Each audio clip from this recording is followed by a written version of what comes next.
जब सुने के होई भोजपुरी गाना बस बजे के चाही गाना।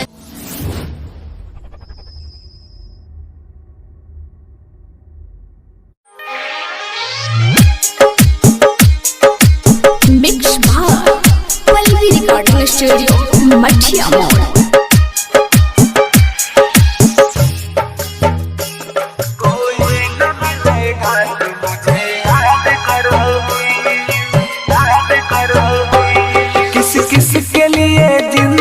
बर्बाद करोगी कोई न मिलेगा तो मुझे याद करोगी।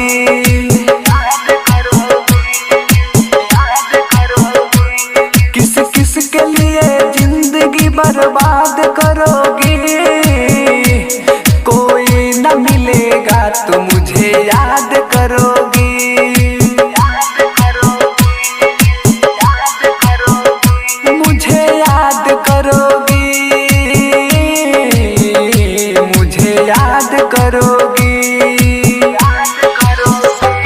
किस किस के लिए जिंदगी बर्बाद करोगी कोई न मिलेगा तो मुझे याद करोगी।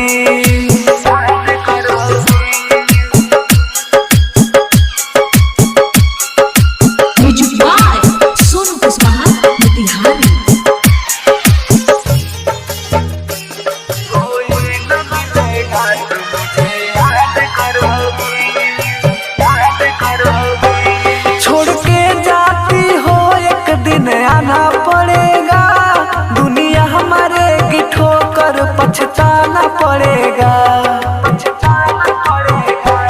छोड़ के जाती हो एक दिन आना पड़ेगा दुनिया हमारे की ठोकर पछताना पड़ेगा।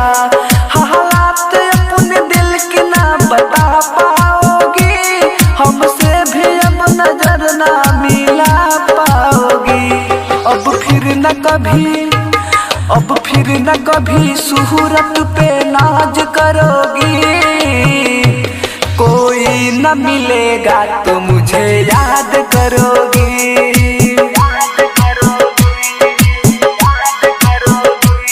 किस किस के लिए जिंदगी बर्बाद करोगी कोई न मिलेगा तो मुझे याद करोगी।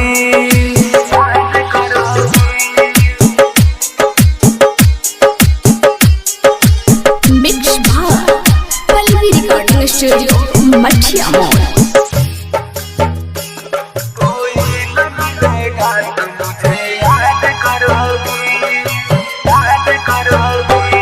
माना कि तुम्हें रब ने है फुर्सत से बनाया लगता है तेरे दिल में ये पत्थर है लगाया। माना कि तुम्हें रब ने है फुर्सत से बनाया लगता है तेरे दिल में ये पत्थर है लगाया। खास मेरे ही जैसा ये तेरा दिल होता दूसरों के ख्यालों में कभी नहीं खोता।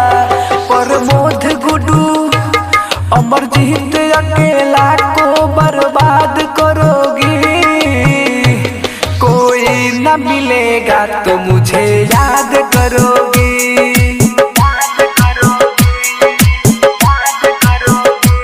किस किस के लिए जिंदगी बर्बाद करोगी कोई न मिलेगा तो मुझे याद करोगी।